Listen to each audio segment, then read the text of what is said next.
black thing go from left to right, and I thought, I'm going to die out here. No one's ever going to know. I couldn't believe what my eyeballs were showing me. I'll never forget how evil the eyes were. It was horrible. I mean, I've never seen nothing that evil. It ran towards me at a rate that I can't even explain.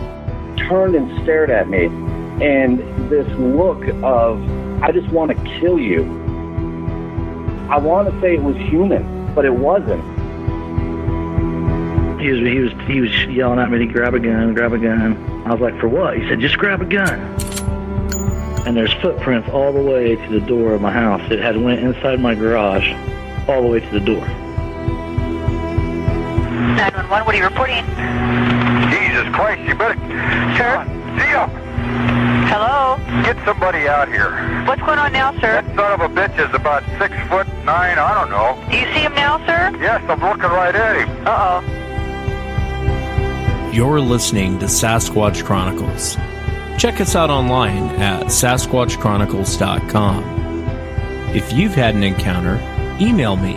My email address is wes@sasquatchchronicles.com.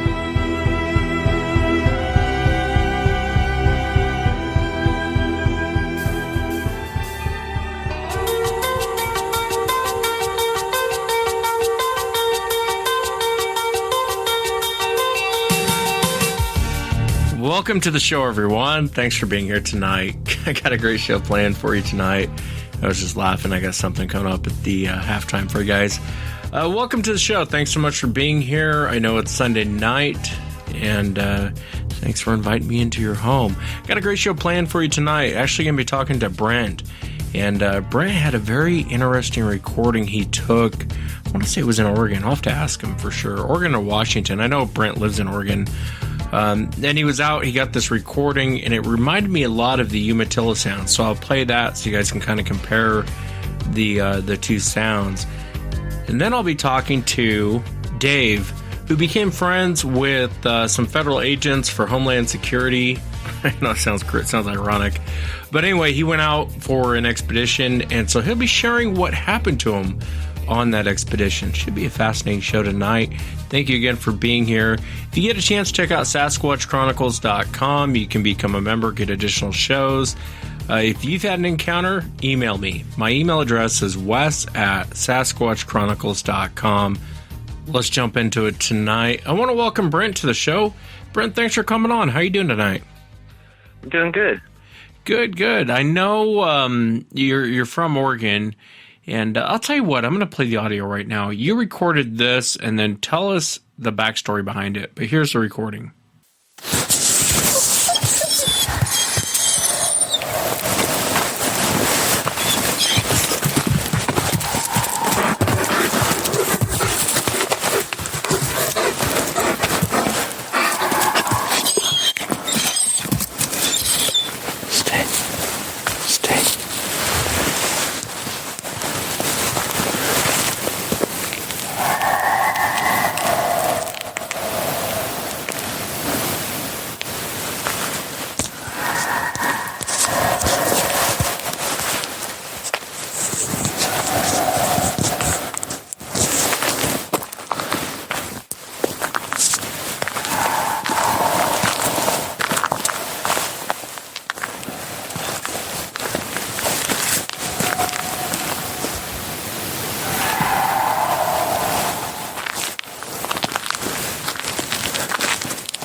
there's kind of a portion of it. God, it sounds like the gates of hell opened up and they were relentless demons at night. You know what I mean? It's like, Yeah. it reminds me of the Umatilla screams, and I'll play that here in a second. But if you would, Brent, kind of back us up a little bit. What were you out doing? And tell us about this recording, if you would. Well, I found this camping spot a few years prior and had gone up there 2 times before and had a nice time. I went up there both times by myself with my dog, and it was pretty uneventful. And this so I was is getting back from. This is in I'm sorry, Brent. This is in Oregon for the audience listening. This is actually in Washington. Oh, it's in Washington. Okay. What part of Washington? Yeah, it's kind of up by Indian Heaven. Oh, okay. Yeah, I know the area well. It's a little area called Forlorn Lakes, and it's a series of I think volcanic lakes on top of a mountain. All of them are kind of about the size of a football field, but they're kind of close together, and there's kind of a little road that winds in between all of them, and there's little camp spots at most of the lakes. So yeah, it's I don't know, it's about 2.5 hours away from Portland. You head up the gorge and cross up into Wind River area. Yeah, I didn't mean to cut you off. So what were you guys doing? I appreciate sharing that. So what were you guys doing, and what happened? My friend had kind of had a recent tragedy, and I was coming back to town, and I got a hold of him and said, let me scoop you up, and I'll grab some steaks and beer, and we can just kind of, go out in the woods and hang out and catch up. And so that's what we did, and we took off, and we got up there and we got set up and made a fire, and we're cooking some food and had opened some beers. And about 1:00 in the morning, the moon was fairly full also. I just wanted to note, I was messing around with the fire, and I look over and Doc's waving at me, and so I stop what I'm doing, and he's like, "Did you hear that?" And I didn't really hear anything because of the activity I was doing. So I stopped, and then all of a sudden I heard it, and my instant reaction was like, "Oh, what's that?" And then it happened again fairly immediately, and I was still kind of in an analyzing sort of mode. But then something similar seemed to answer back, like directly on the other side of us. And then it was all of a sudden, it was like this fear came just like through my body, and I just kind of thought to myself, "Oh, we're surrounded." And after that one, there was also 2 more calls, like they were answering back. So there was definitely like one on one side of us, and then maybe 3 or 4 on the other side of us, and we were right up against the edge of the lake. The first one, that was the initial one and the loudest one, it was relentless. It sounded really angry, and it didn't stop. It was fairly consistent. You can kind of hear it in the background throughout the whole recording. It was pretty much the primary one, I guess I would say. The other ones didn't really seem to make much noise after their initial call back. And after about 15 minutes of us just standing there looking at each other, not knowing what to do, and we felt kind of like, or at least I can say I definitely felt kind of like froze in my tracks. And I don't know if that's like an infrasound thing or just I was just literally so scared. It just seemed like it was triggering some sort of like primal fear response, and like my whole body was just like shaking. I have a 110-pound German Shepherd Wolf hybrid. He's a good dog. Is that the same dog in the recording? Yes. Yeah, you can hear him kind of freaking out, can't you? I mean, he sounds like he's not real super happy to be there. He's running around me in circles. He's like getting between my legs. He's trying to like jump up on me. After standing there for a second, I think we kind of got our senses together, and Doc looks at me and he goes, "Well, do you have any way of recording this?"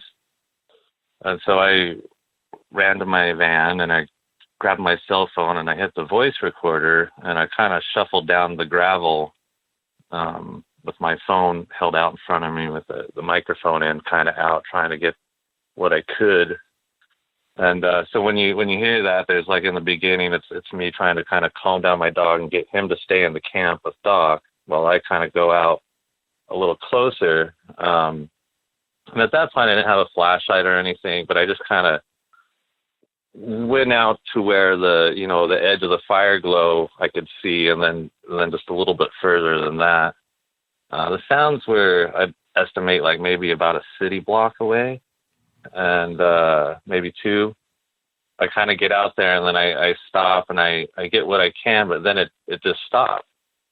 And then the whole forest was just quiet. There wasn't any sounds of anything. And I sat there for a minute. And what did you think was going on? I mean, you hear this. I'm going to play another sound for you in a moment, but you hear this, and I mean, what's going through your mind? Like, what in the world is that thing going off? Yeah, I didn't know what to think. I live out in the country. I live on a farm. We have chickens and sheep. In our neighborhood, I've seen bears, bobcats. We have several packs of coyote.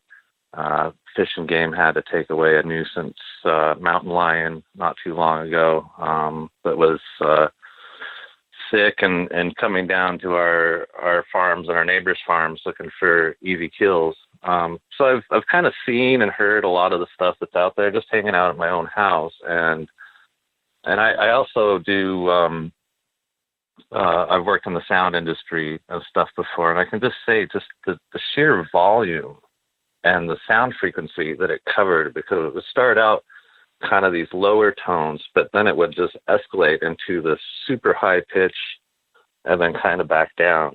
And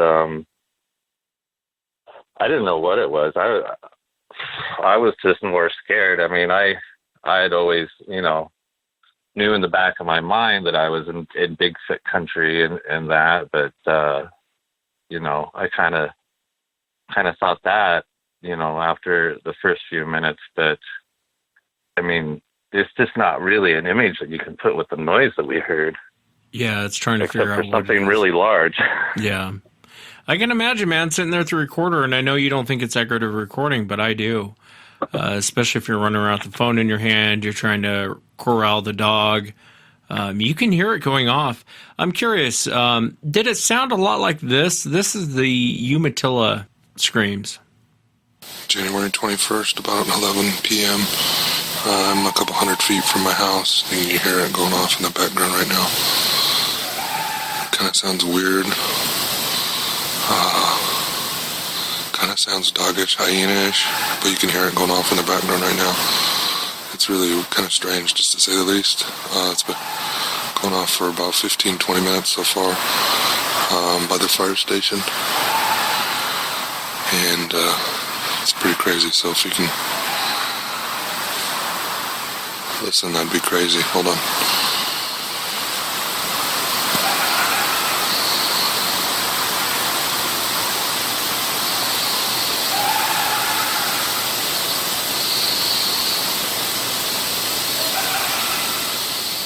I mean, that almost sounds like laughter.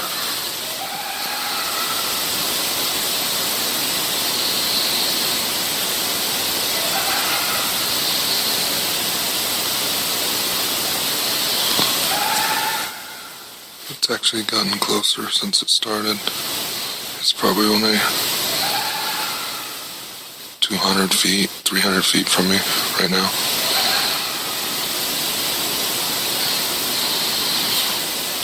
I don't know what it is or what that is going off right there. You can hear it.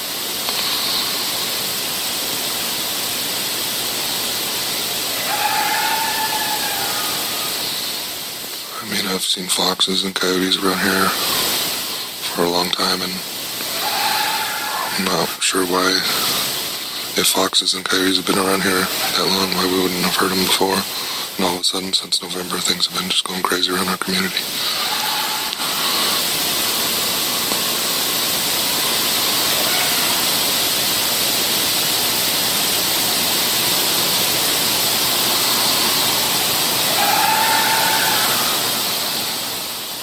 sure my friend who's doing a documentary on Bigfoot will enjoy this footage.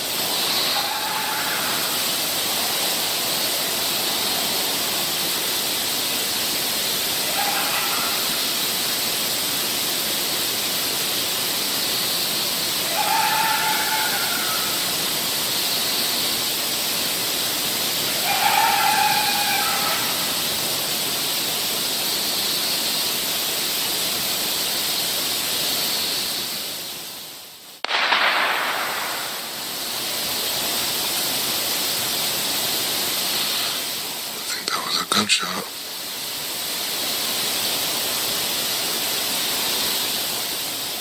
Somebody just shot over into the woods.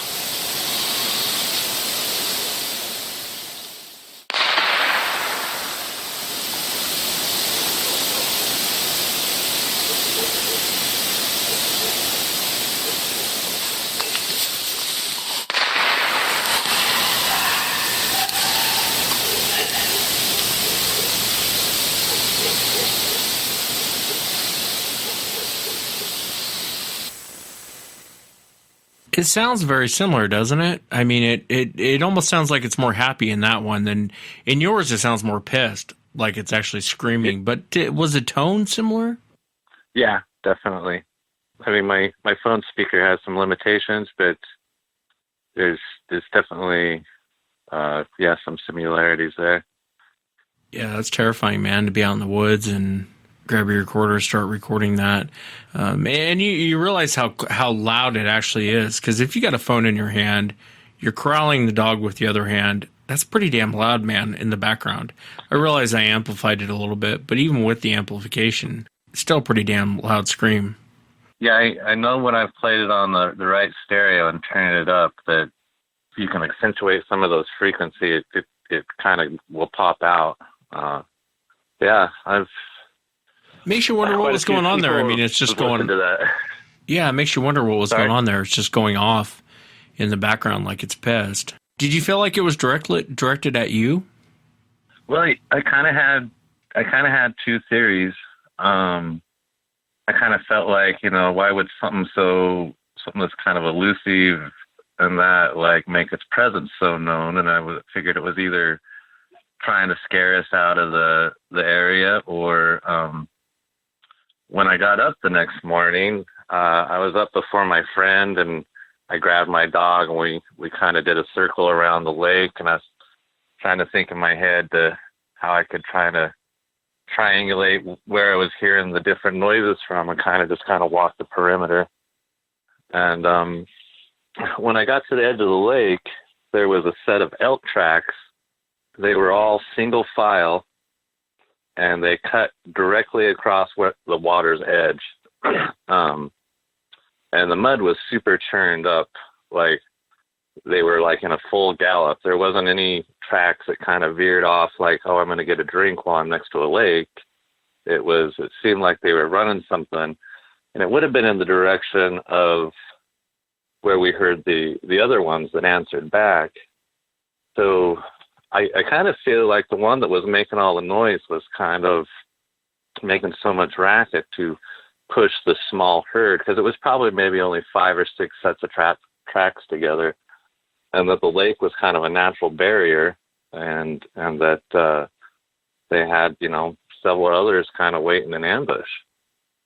And yeah, it could be. Maybe, when everything went quiet, maybe that was, when they got one and they were just dragging it off and wasn't any reason to make a bunch of noise anymore. It's definitely a life-changing experience, especially being out there. I mean, I know you hear about people that see them all the time, but sometimes hearing them is just as frightening. And that sounds ridiculous, but hey, stand out there 1 o'clock in the morning, have something screaming at you from the other side of the ridge and tell me you're not terrified. Especially something like this is so loud. Your iPhone, for it to pick up that sound, that thing had to been twice as loud. Because a lot of times I'll listen to audio, and I've been in positions where I've recorded audio, and I'm like, man, you should have been there, because that audio didn't quite do it justice. And I have a feeling that's listening to your audio, I'm sure it's the same way. You almost had to be there. Well, especially with, I was really just surprised how much of the gravel, walking on the gravel road was picked up too. That I wish I would have known that. I just would have stood still instead of kind of walking a little bit here and there. I hear you. I hear you, man. Well, that's the stuff you learn after you record stuff. You know, it's little things that you wouldn't think would make a lot of noise. They do. You know, especially when you're holding the recorder. What do you think Sasquatch is, Brent? I mean, I realize you hadn't seen it, but you heard it, or reportedly heard what a Sasquatch, the sounds they make. I think you recorded it. What do you think that they are? Well, I don't think there's really like one definitive answer. I think that we probably have to deal with each case one by one. I mean, I think that there's a chance that you have, this happened a couple of years ago, and I tell you, it'll change you, and it'll make you want to look around for more information. So I've read a lot of material. I've listened to a lot of your shows and stuff, and there's Indian stories of maidens being taken away. So there could be some that are hybrids. There could be some that maybe there was small numbers and there was some inbreeding going on, that maybe they're a little bit more crazy or unstable ones. Maybe have some that are have been established groups, and are at peace, and then I think there's a whole other side of it that's just so interesting, of them possibly being like some of the original inhabitants of Earth, or I don't know. Like, I think you see the diversity in the four potential different types, and then you add in a bunch of variables. I don't know. It's kind of like people, there's all different, kinds of people and different colors and in sizes.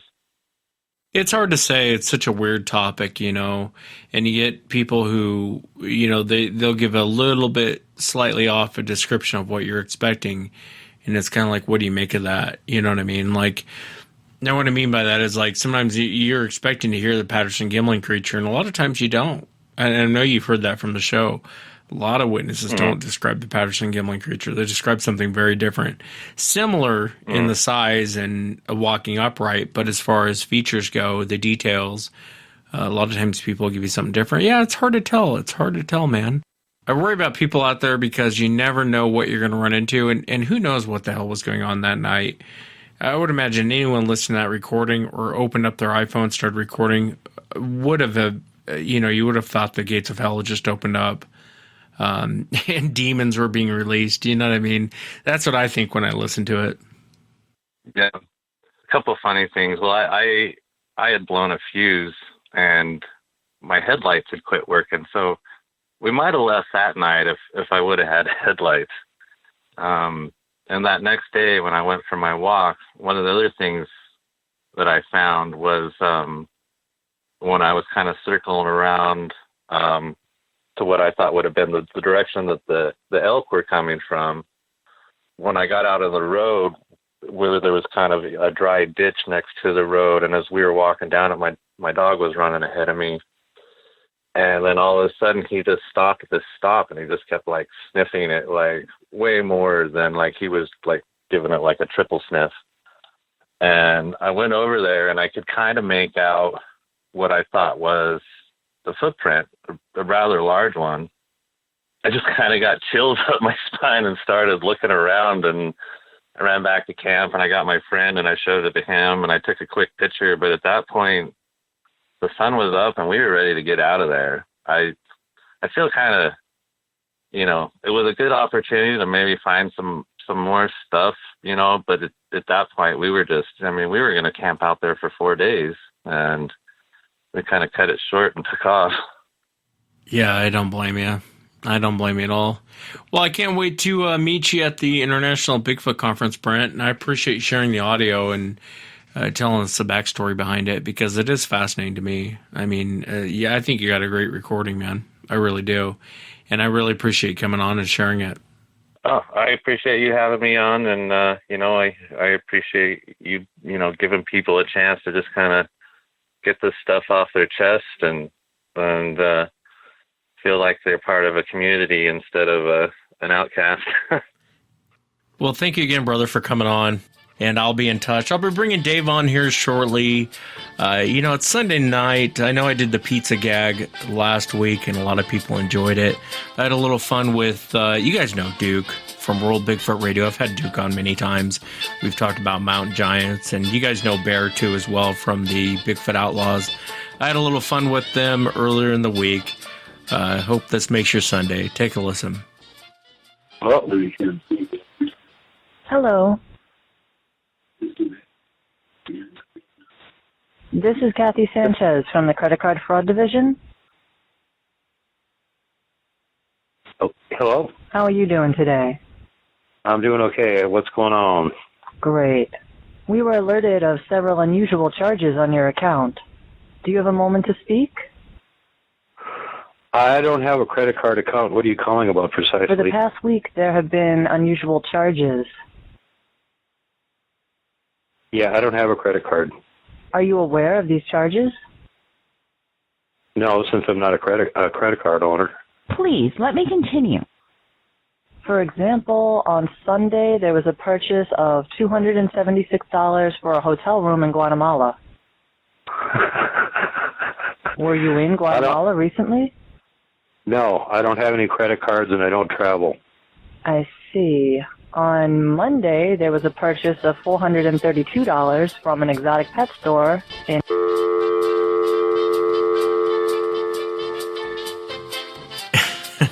Duke, such a buzzkill. I had to laugh, though, when he was, when she's like, those charges to Guatemala, he busts up laughing. Typical Duke laugh.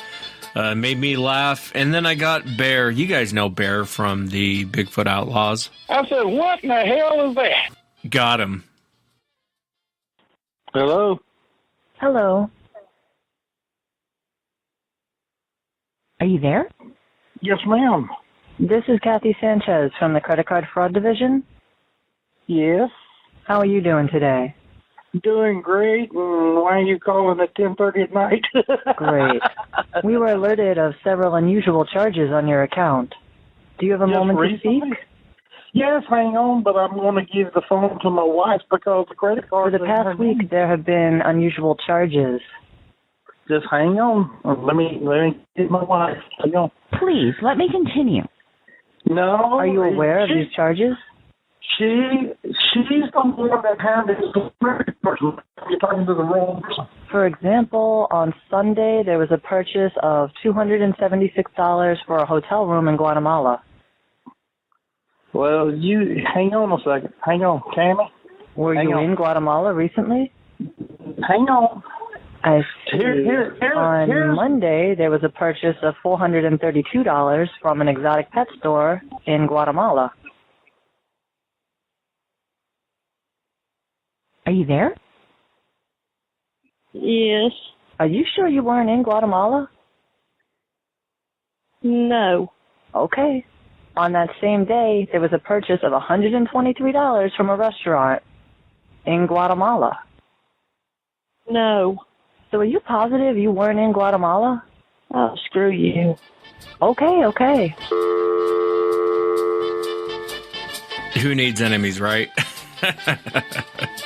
Had to have a little fun with, I want to thank Duke and Bear for having a good sense of humor. Bear's wife doesn't play, man. She gets on the phone, she's all business. That was my favorite part of the call. I posted that actually online on social media, and I got a message from someone. They were like, I didn't realize Bear was such a nice guy. He was so patient with the lady, and it was a lot of fun. Thank you, guys. I want to get to Dave tonight. I want to hear about this expedition with these federal agents. Next up, I want to welcome Dave to the show. Dave, thanks for coming on. Yeah, thanks for having me. Yeah, I appreciate you being here. I know you had a very interesting encounter actually down there in Texas, and I have a lot of questions for you. But if you would you kind of start from the very beginning and walk us into this encounter, because you didn't really believe in Bigfoot prior to this, did you, Dave? You know, I didn't know what to think. I'd heard lots of stories, and it wasn't until I met people that were involved with Homeland Security that had lived in northeastern Texas and southeastern Oklahoma. The people at the Chamber of Commerce in Onabe, Oklahoma, put me in touch with these people, and they were very legit. They were going about it in a very scientific way. They weren't just having sightings and claiming, "Hey, I saw that. That proves it exists," which isn't the way it works. So it took about a year and a half of narrative emails, phone conversations with these people down there to finally get invited to go on a weekend outing. And I drove from Lawrence, Kansas, all the way down to Smithville, Oklahoma, which is just north of Beaver Bend, and had a 3-day weekend experience of doing overnights. This wasn't like what you see on the television shows where they're running around the woods with flashlights and yelling, "Oh my God, look at that, I heard something." It's very, very different. We met with some Choctaw Indians down there that did drumming sessions. We would just sit in a campsite around a campfire, and the idea was to let them come to you. You don't go out chasing them. And it works. Myself and the guide Mark, my buddy that I took down there with me that I work with, as a second witness to this, we never actually saw an ape-like creature, but our experiences are considered what I've come to know as Class B experiences of large crashing animals in the woods, a lot of grunting, a lot of noise, big tree limbs being snapped in half, and you don't see anything there. And then, of course, all the sounds of, what sounds like a horse or a bull in the woods, crushing branches, sticks, rocks being crushed and, pushed away, and those kinds of sounds. And this went on for 3 days. We experienced whistling, pebble throwing. We were constantly getting hit by small pebbles. The pebble throwing was interesting because it happened in the daytime as well as at night, which it was the daytime experiences we had. The pebble throwing was the only thing we could get. I take that back. We did have some tree crashing sounds in the daylight, but most everything we experienced was at night. And for the audience out there, someone had worked for Homeland Security. This wasn't like a Homeland Security sponsored trip anyone wonder. Now, when you went out there, you did see black shadows, and tell us about that. Yeah, only at night.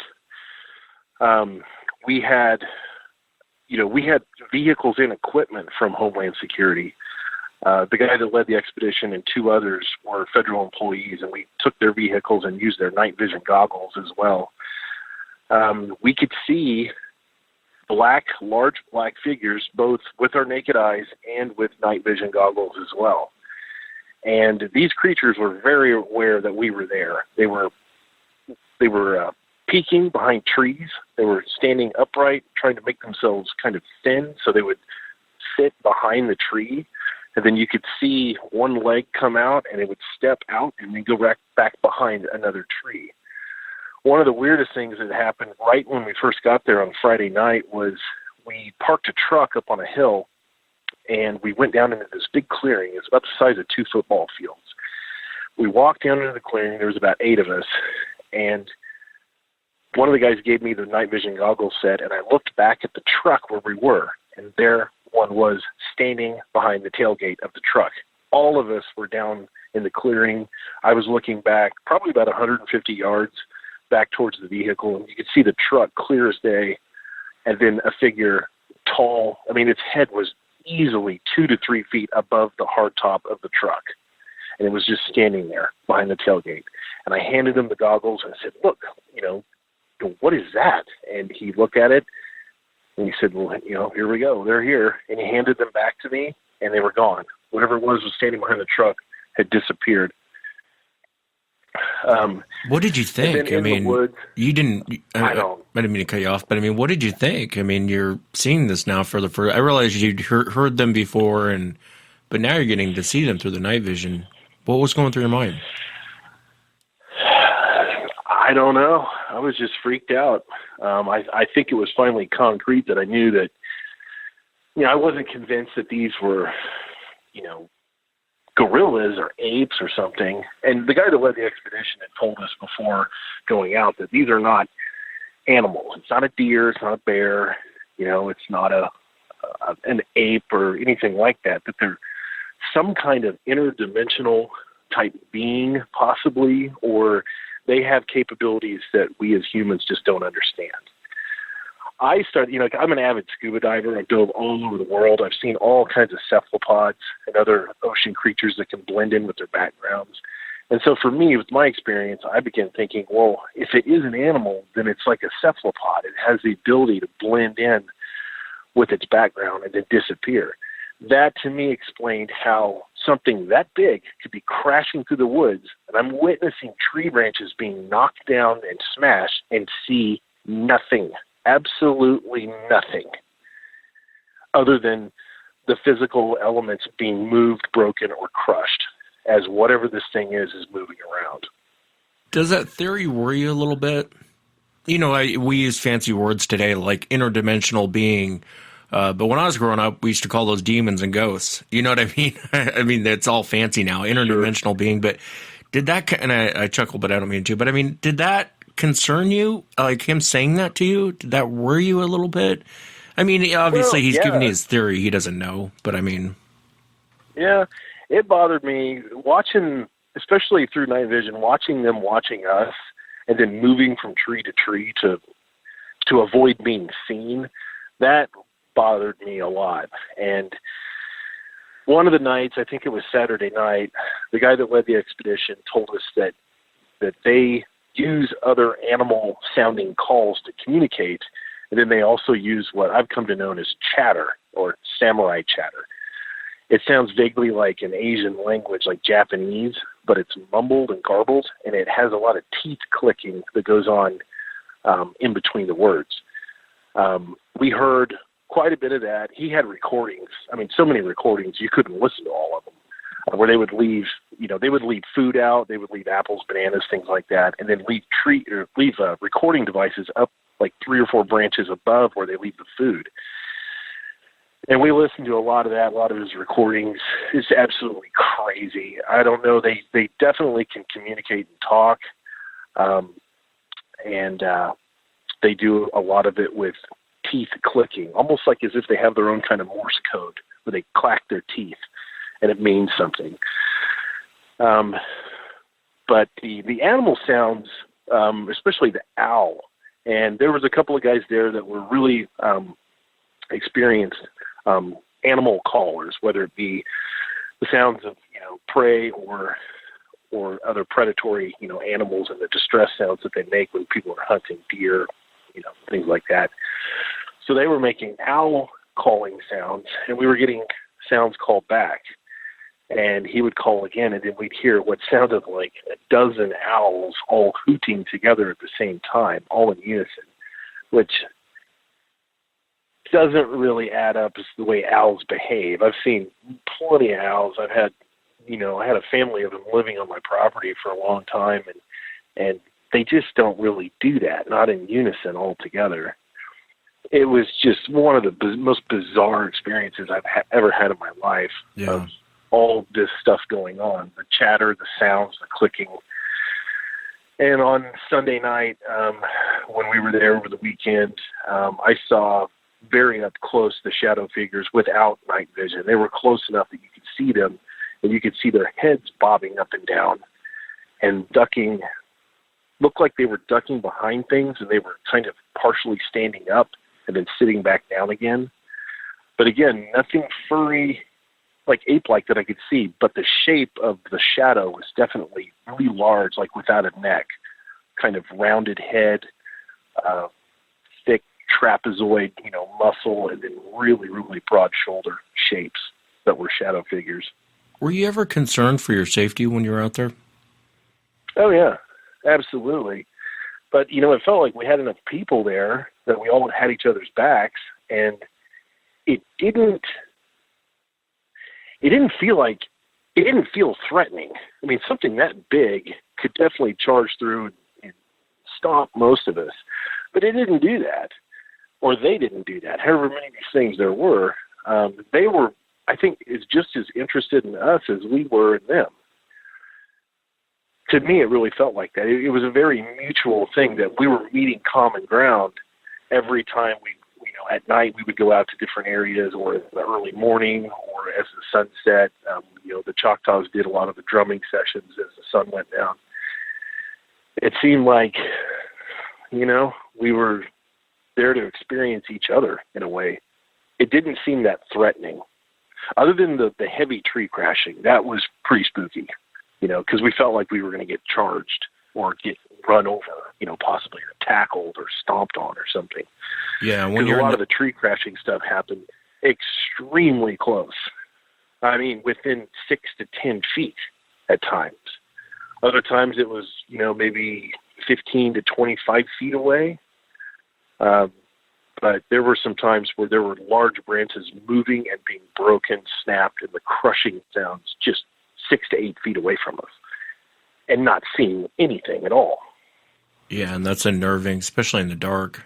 Yeah, now Mark was terrified. He's quite a bit younger than me, and I'd known him for a long time. We worked together for many years, and he was really shaken up. And as he was kind of, I think it was a Saturday night, he had ventured off on his own a little bit and was peeking into some really heavy shrubs, and something huge moved in there and crushed, and you could see the ends of the shrubs and small tree branches hit him in the face, and he jumped back screaming, running back to us, and he was pretty shook up. But again, they never did anything. They never harmed anybody. There was one rock thrown that hit a woman that was there on her knuckle, and it left it cut the tissue a little bit and left a big red mark. It upset her a little bit, and that was in the middle of the day. It was about 11 o'clock in the morning. We were making breakfast and kind of getting stuff put together to get out of there, and she got whacked on the knuckle with a small rock. It probably flew through the air 60 or 70 feet from the tree line. Yeah, it sounds like an amazing expedition. I think it's ironic you're out with federal employees, but it sounds like an amazing expedition. I want to ask you what you think they are, but before I do that, was there anything else strange that happened when you were there, or anything else memorable? Yeah, and this is where it gets really crazy. And I had before seen some documentaries about this potential almost like telepathic communication that they apparently might have. But the first night, Friday night that we went out, in that same clearing where we saw one of these entities standing behind the truck, I could hear an animal moving, not fast or crushing, but these small twigs, and you could tell it was probably bipedal. It was stepping as I was stepping. It was pretty close, and it began not grunting, but going ho, ho, ho, ho, ho, ho, ho, like that. And it wasn't something I was hearing audibly. I was hearing it in my head. It was almost as if it was really hard to describe, but the sounds is if you think of the sound of someone screaming, but you don't hear someone screaming. It's experienced in that kind of way. That was single-handedly the most freaky thing, and that was one of the first things I experienced, next to the entity that stood behind the truck right when we got there. Those two things happened almost literally 10 minutes apart. Yeah, I would imagine that's unnerving. I've heard other people talk about that, and I don't know what to make of that. You hear that in a lot of alien encounters, too. You hear where people, they'll say they hear stuff, but it's not with their ears. They're hearing it within their head. And I always wonder, right. that should be concerning a little bit. If this was Sasquatch, and let's say it wasn't something else, like a different entity, that should be a little concerning, don't you think? Or am I off on my thinking on that? That they would have an ability like that? If they've been here longer than we have, who's to say what animals are capable of? Let's say they're millions of years advanced beyond what we are. Let's say that they've been here for millions of years before the evolution of man. And there's plenty of theories behind that, exactly where we come into play in the whole spectrum of animals. We seem to kind of pop out of nowhere, really. You look at sharks with history going back millions of years where the bodies haven't really changed, the jawline, the backbones, things like that. There's bears, whales, fossils that you find in creatures. But man is kind of new on the scene, It seems like we kind of came out of nowhere really quickly. If these creatures have been here, let's say, for far, far longer than we have, maybe they're using parts of their brain that we don't understand, and they've been able to develop. The one thing that gets me is if we're from this forest, okay, if we're from this land, if we're from this continent, why is it that man is the one creature that can't survive in the woods? What happens when man goes into the woods? He gets eaten up by bugs. He can't eat half of what's out there. We just don't fit in very well. We're much better suited inside of a house, inside of a camper, inside of a car, inside of a tent, eating things that are highly modified, softened, cooked, what have you. Most of out there in nature, if we eat it raw, we get sick. But it just makes me really wonder that these things have been here far longer than we have, and we just don't understand them. And maybe they are just a simple animal, and they have capabilities that are just beyond our comprehension. Yeah, it's hard to say. It's like if you give Christopher Columbus a nuclear submarine and say, build 2 more of these. I mean, really. I see where you're coming from on it. And, I've never experienced the mind speak, but I have talked to people who have talked about that. And I believe them. I think that something's going on. What? I don't know. But they're definitely experiencing something. What do you think that they are, Dave? I know you kind of just alluded to it, but what do you think that these creatures are? I think that they are a highly advanced species of hominid that has been around far, far longer than what we know as modern man. And they have possibly abilities like a lot of how cephalopods, octopus, and what have you, have developed, along with communication features using, frequency or sound waves between each other's brains. They have a brain that's quite a bit more advanced than ours. I gotcha. I don't know. Other than that, I don't know what to make of it. It's hard to say. But it was very interesting, man. I'm really glad I went, and I wanted to go with some of the most credible people that I could find. I wasn't going to go. I knew that, a lot of these TV shows and the way that they're, like when BFRO is done and Matt Moneymaker, it was all very much for TV. It was, what was that? I don't know. Over there, break for commercial, and it was very structured and it was silly to me. And I knew that wasn't the way to go about it. It was disrespectful to whatever this thing is, and it's going to avoid you. And it's avoiding. It definitely has an ability to avoid electronic equipment. And I was told that day one, because I brought some camera gear down there with me. And the first thing they did, the guys that were down there, they shook their heads and said, dude, you're not bringing any of this. And then, okay. Did they say why? Bring night vision goggles. Did they say why? Why couldn't you bring a camera? Or did they? Yeah, and it says because they can see them and they know what they are and they avoid them. And he says your chances are far, far less of ever seeing anything if you've got camera equipment or anything with a flash or any of that stuff. He said just leave it all behind. Just let go and just experience this, face to face on your own with your own eyes. But you guys had night vision, right? That was the one thing, they did bring was the night vision. And can they see that? Probably. Do they know if it records video or not? They did have video recorders with night vision, attachments and things like that. They had tons of gear. I couldn't have told you everything that they had, but yeah, that's the one thing they did bring was night vision. That was it, and no flashlights. Definitely no flashlights. That really scares them off. And dogs. That's the other thing too, is they really don't like dogs. Have you ever gone back to that area? No, I've been wanting to for a long time. There's one other area. It's called Big Cedar. It's north of Smithville, east of Omaby. I think it's Highway 256. It goes north of there. Big Cedar and the campgrounds to the east of Big Cedar, I've heard the guys there told me that's probably the second hottest spot for activity down there in southeastern Oklahoma. Where we were would be what they consider number one, which was south of Onabee in the Wachita forest area. There's a big ridge line, if you look on the map, south of Onabee, and then go east, and it's just uninhabited forest area. Very few people living down there. And that whole section back to the highway, back to Smithville, that area is, they say, some of the best activity you're going to find, where you can kind of count on it, you know. It's one of those things I think you almost have to experience to really understand.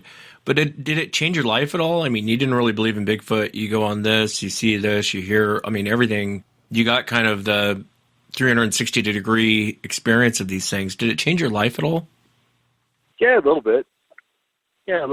I felt like I got to experience something that not many people get to experience, and it changed the way when I hear a lot of naysayers and people that joke and make cracks about, you know, oh, you people are crazy and you're seeing things, or you're out drinking in the woods and stuff. No, when I hear that, I tell people, why don't you go down there for yourself? Go down there, go camping, and see what happens. And chances are you're going to have some kind of strange experience that you can't really explain. You might not be as intense as what we experienced down there, but chances are you're going to see something. Now, and we're not the only people down there. My God, I mean, they have the Bigfoot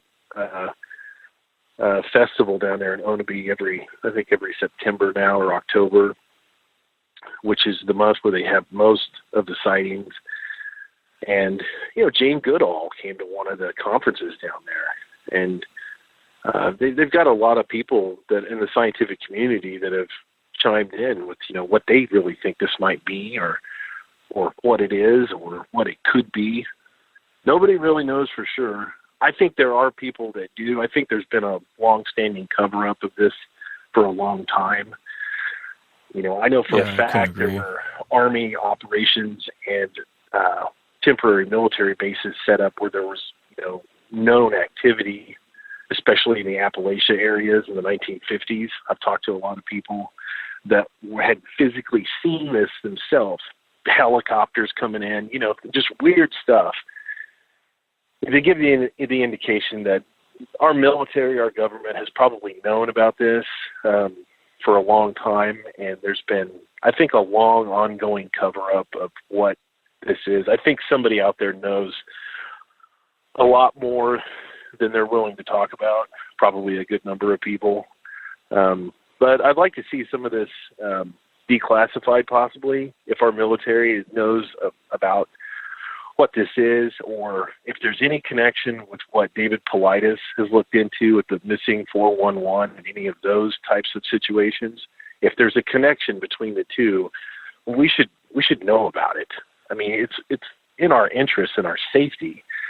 If these entities or these interdimensional creatures or whatever they are responsible, possibly, for, you know, human abductions or the disappearance of children and families and what have you, then we should know about it.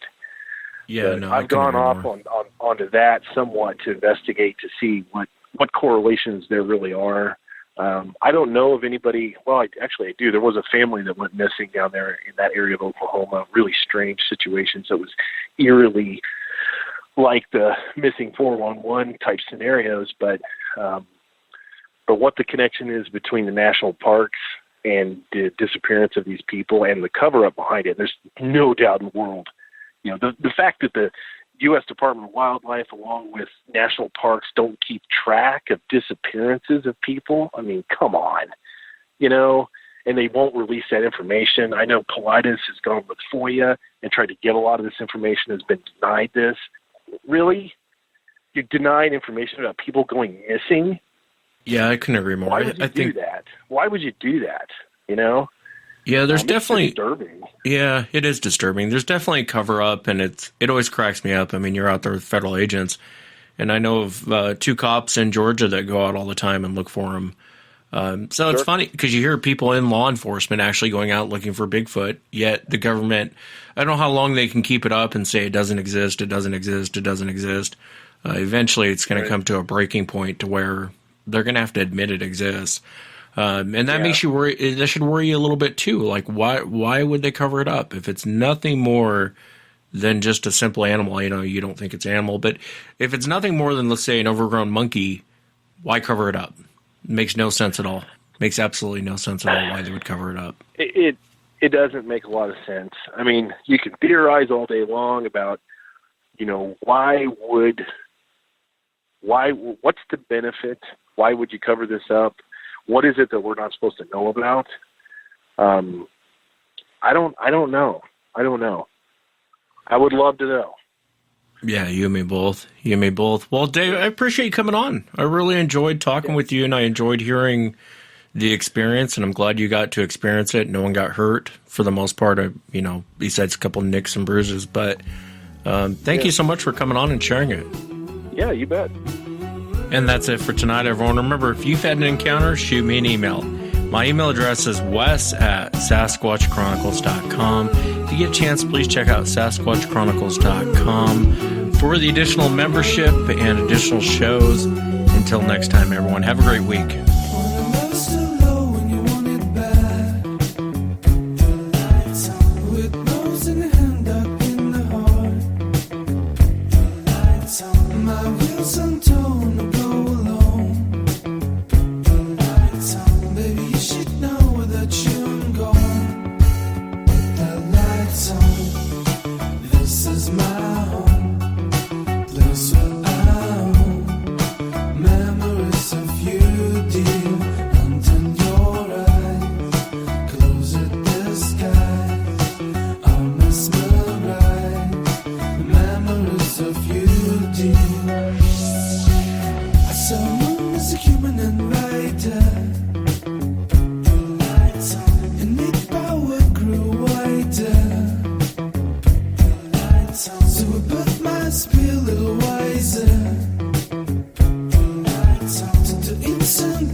Sky